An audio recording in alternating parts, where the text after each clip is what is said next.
This is my favorite Arc Warlock build in the game right now. Arc Soul, Ionic Sentry, Pulse Grenade, Chaos Reach, Spark of Resistance, Spark of Amplitude, Spark of Focus, Spark of Shock, Arc Conductor Ergo Sum, Vesper Radius.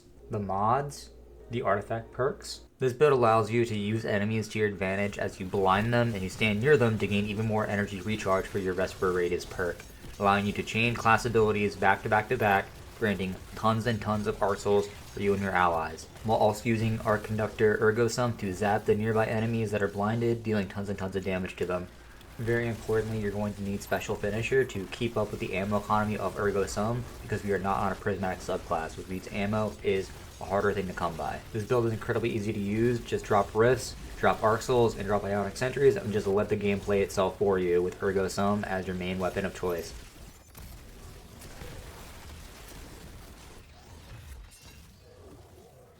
This Titan build will let you one-shot champions just like Warlocks can.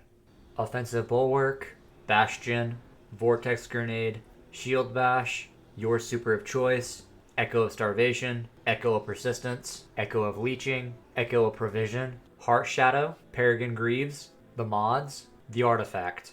Now this build can be ran on multiple different subclasses, but I do find it to be best on Void because it allows you to have a little bit more survivability by using Overshield from Offensive Bulwark and Bastion, as well as Invisibility with Heart Shadow. Heart Shadow just allows us to close the gap a lot sooner, allowing us to go Invisibility, taking targets aggro off of us, making it much easier to close the gap. This entire build is a very much a glass cannon type of build because you can get shredded by these beefy targets sometimes, which is why we need the added survivability from Void. But the power to be able to one-shot a champion is incredibly strong. And it's tons of fun too. In any sort of endgame situation, if there's a champion in your way, use this build to delete them. This is my favorite Prismatic Hunter build, and it's been that way since the final shape released. Ascension, Gunpowder Gamble, Dustfield Grenades, Snare Bomb, Gambler's Dodge, Silk Strike, Facet of Hope, Facet of Purpose, Facet of Ruin, Facet of Protection, Facet of Dawn, Aggressive Frame Ergo Sum, Renewal Grasp. And these are the mods. The entire purpose of the build is just to spam our abilities as much as possible, using Smoke Bombs to gain Radiant, and throwing Gunpowder Gambles for big damage, as well as using our Dustfield Grenade with Renewal Grasp to gain Frost Armor, as well as a Shattering Crystal that we can deal even more damage with Facet of Ruin. An Aggressive Frame Ergo Sum is a great combo piece with Extension, because it allows you to just build height and then immediately slam back down to the ground with that Aggressive Frame sword. It's tons of fun, and I strongly recommend using this build. It's not the most meta-defining build where you're going to be doing high-tier content, but it certainly is a lot of fun.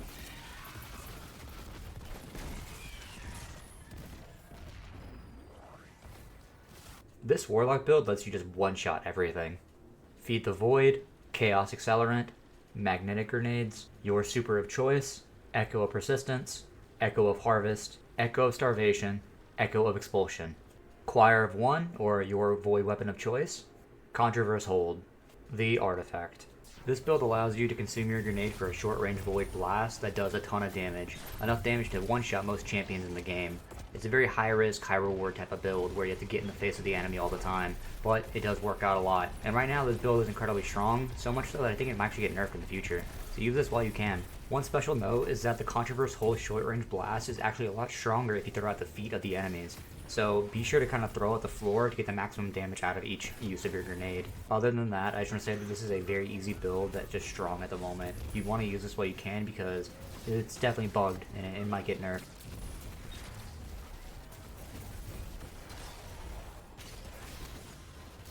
This is my favorite Strand Titan setup in the entire game. Dranger's Lash, Banner of War, Shackle Grenade, Thread of Fury, Thread of Generation, Thread of Warding, Thread of Wisdom, Barrow Dyad, Abyent Leap, the mods, the artifact. This is my favorite all-around Titan build to use in the portal as it provides you with a little bit of everything. Banner of War provides us with healing as well as a damage bonus to our melee. Dranger's Lash paired with Abyent Leap allows us to easily suspend enemies as well as gain Woven Mail whenever we do suspend a target. Barrow Dyad is still a really strong primary option with his Blight Seekers that deal a ton of damage, and you generate these Blight Seekers by simply just shooting targets, which is incredibly easy to do with all the things that are suspended. This has been one of my favorite builds since Lightfall, and it's one of the few things that kept me playing during that expansion year as long as I did. Let me know what you think, and have a nice day.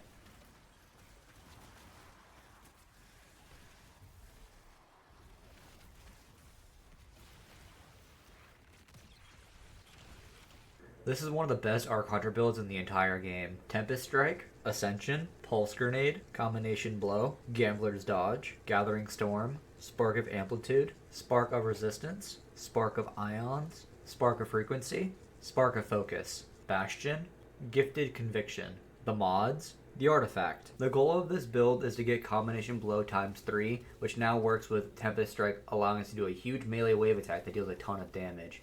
We pair this with Ascension and Gambler's Dodge to spread even more jolt, as well as providing ourselves Amplified and the ability to regain our melee charge every single time we dodge. Now through Gifted Conviction, both Ascension and Tempest Strike throw explosives that jolt targets, as well as giving us the ability to have damage resistance anytime we jolt an enemy. Bastion is just the extra cherry on top, allowing for Combination Blow ×3 and Tempest Strike to one-shot most champions in the game. It's also a gun that has intrinsic on-stop capabilities, which is incredibly nice this season. The loop of Tempest Strike and Ascension is some of the most fun I have on Hunter. With all the damage resist from Gifted Conviction, as well as how much damage we do with the build itself, is one of Hunter's strongest. You really cannot die. This build is that good. Let me know what you think, and have a nice day. This Warlock setup lets you throw tons and tons of grenades. Touch of Flame, Hellion, Solar Grenade, Incinerator Snap, Phoenix Dive, Song of Flame, Ember of Searing, Ember of Torches, Ember of Resolve, Ember of Ashes, Conditional Finality, any incandescent weapon, Sunbracers, the mods, the artifact. This Warlock build turns 1 snap melee into 5+ solar grenades, using Ember of Searing to get more melee energy from defeating scorched targets, which is something we will always be doing with Hellion and our incandescent weapon. Conditional Finality is our anti-champion weapon, allowing us to deal with both overloads and unstops with a single weapon, while also having anti-barrier capabilities from Radiant from Ember of Torches. Being on a Solar Warlock subclass also means we have access to 2 of the best supers in the entire game, being Well of Radiance and Song of Flame. Both supers are always useful in endgame content no matter the area you're in. This is just one of those timeless Warlock builds that seems to never go away. It's very strong, and it's very strong right now as well. Give it a try. This is the strongest Titan melee build in the entire game, and it's been that way for a long time now. Knockout, Consecration, Glacier Grenade, Frenzied Blade, Your Super of Choice, Facet of Courage, Facet of Protection, Facet of Ruin, Facet of Purpose. New Malpaeus for easy Darkness Transcendence, Wormgod Caress, the mods, the artifact. This entire build revolves around just spamming your Consecration ability as much as possible. We are using Prismatic Transcendence in order to get our melee charges back more often, so that's why we use both New Malpaeus as well as Glacier Grenade to get extra Darkness Transcendence energy. Using Wormgod gives us a stacking melee damage bonus for getting kills with our Consecration. This melee bonus is the highest melee bonus possible on Titan with up to 400% more melee damage. This is truly one of the strongest builds in the entire game at the moment, and I don't see that changing anytime soon. Just spam Consecration and Profit. That's really the entire build. Use one ability over and over and over again and just win. This is by far my favorite Strand setup to use with the Praxic Blade.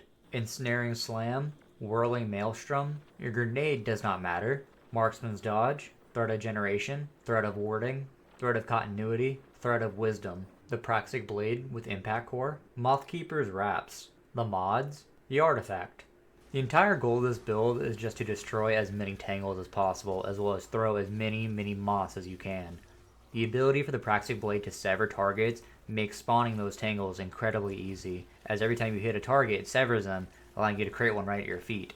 Now throwing these tangles then creates a Whirling Maelstrom that deals constant damage to nearby targets. That damage feeds our grenade energy due to Threat of Generation, allowing us to throw more moths than we normally could.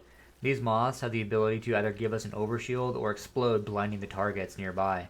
Ensnaring Slam is our anti-unstop ability, as well as our way to get Woven Mail. Suspending a target also gives Maelstroms and moths a much easier time to track the enemies, which is a very nice thing. This build is incredibly fun, and it makes for a very aggressive Hunter playstyle. Let me know what you think, and have a nice day.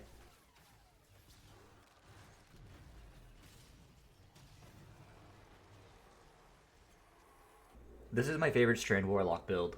The Wanderer, Weaver's Call, Threadling Grenade, Threat of Evolution, Threat of Warding, Threat of Generation, Threat of Continuity, the Praxic Blade with Impact Core, Swarmers, the mods, the artifact. This Warlock build gives you a way to interact with every Strand subclass verb pretty easily. Swarmers allow you to produce Threadlings that unravel targets, dealing additional damage to enemies. Weaver's Call increases the amount of Threadlings we can produce, as just damaging will spawn Threadlings as well as their class ability activation. Our weapon, the Praxic Blade, is our quick and easy way to spawn Tangles as well as Sever. Any defeated Sever target will spawn a Tangle on you to pick up, making this a very consistent method of having Tangles on cooldown. Our Fragments allow us to get more grenade energy from Generation, Woven Mail, and Orb pickup from Warding. Our Threadlings deal more damage from Evolution, and finally, Continuity makes all Sever, Unravel, and Suspend effects last longer. This is a very fun all-around Strand Warlock playstyle that gives you a little bit of everything Strand has to offer. You deal a ton of damage, spawn a ton of Threadlings, and have access to the strongest DR combination in the game with Woven Mail and Sever. It's a fun, off-meta Praxic Blade setup that I recommend you try.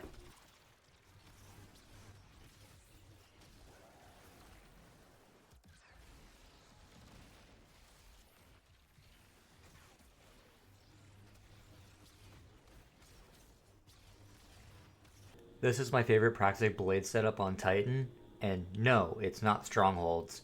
Soul Invictus, Consecration, Healing Grenade, Your Super of Choice, Ember of Ashes, Ember of Wonder, Ember of Singeing, Ember of Char, Ember of Blistering. Praxic Blade with Impact Core, Kefri's Horn, the mods, the artifact. The combination of Scorch from Praxic Blade and Ember of Singeing allows us to spam our class ability a lot more often. Our class ability sends out a Scorching Wave thanks to Kefri's Horn, and this wave will cause ignitions and sunspots to be left on the ground. Sunspots provide us with healing and even more ability regeneration thanks to Soul Invictus, and those sunspots also scorch and feed right back into our class ability with Singeing. Blistering, Char, and Wonder allow us to take greater advantage of all the ignitions we'll be doing, giving us orbs of power, grenade energy, and even more scorch on nearby targets.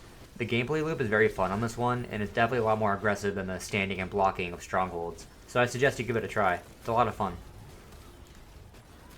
Necrotic Grips are still pretty good, and this is my favorite setup using them.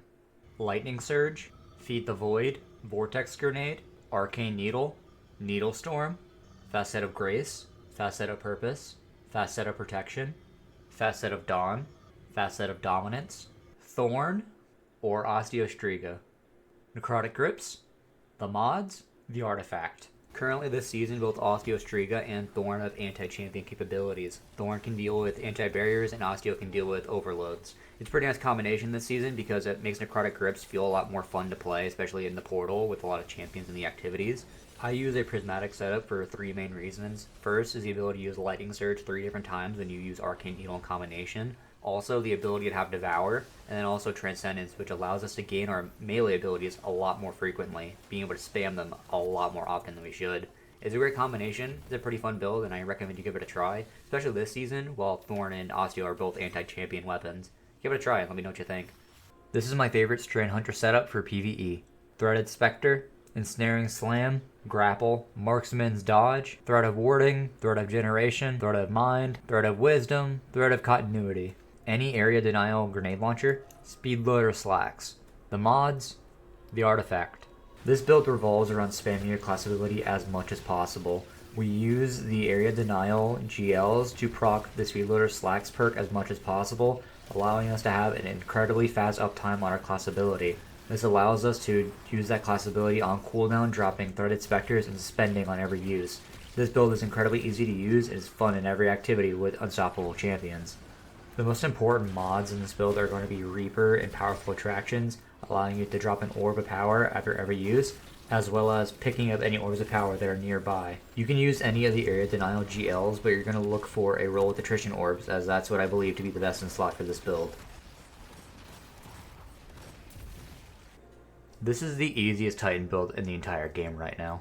Offensive Bulwark, Bastion, Vortex Grenade, Your Super of Choice, Echo of Starvation, Echo of Persistence, Echo of Undermining, Echo of Reprisal, the Praxic Blade with Refraction Core, Strongholds, the mods, the artifact.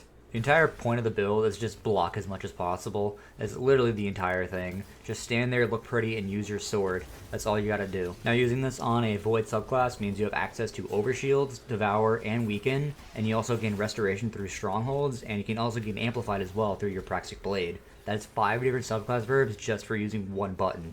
This is really the easiest build in the entire game, and it's borderline impossible to die. You may not do a lot of damage, but you'll survive. It's really good for high-end content when you feel like you're struggling.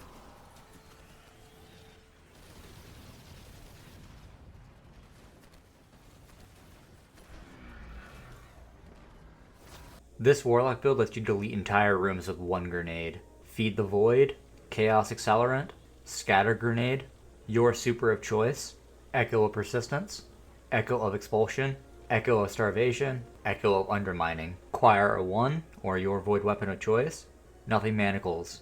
The mods, the Artifact.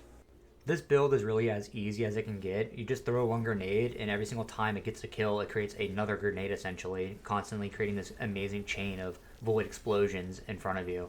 You'll even see in the gameplay, there are moments where I just literally throw a grenade and stand there. I'm even getting damage numbers multiple seconds after I've thrown the grenade. It just constantly chains over and over and over again, and is really just one of the easiest builds in the entire game right now. Warlocks have been eating very good, and this is just another iteration of how powerful they've been this season. So give this one a try. It's a lot of fun, it's great ad clear, and it's great damage too.